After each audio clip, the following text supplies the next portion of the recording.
guys, kauwi ko lang from the market. So ito yung mga pinamili ko ngayong araw dahil ito yung konsumo namin for today to Saturday. So hanggang saan naabot ang $150 mo sa Hong Kong. So we have here soy sauce. Kadalasan ko siyang ginagamit sa pagluto. Meron din tayong gulay, lettuce, and pipino natin. For $15 to siya.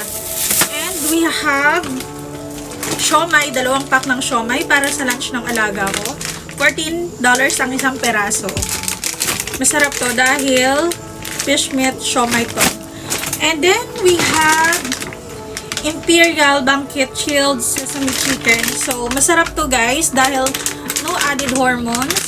So steam natin to tomorrow.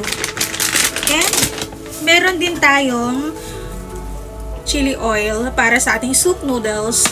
Maliit lang yung binili ko guys dahil mas short tayo sa budget. Meron tayong white pepper powder and the cornstarch para sa ating pork and ating mga vegetables para malambot siya pag kinain. So, kailangan lagyan natin ng konti.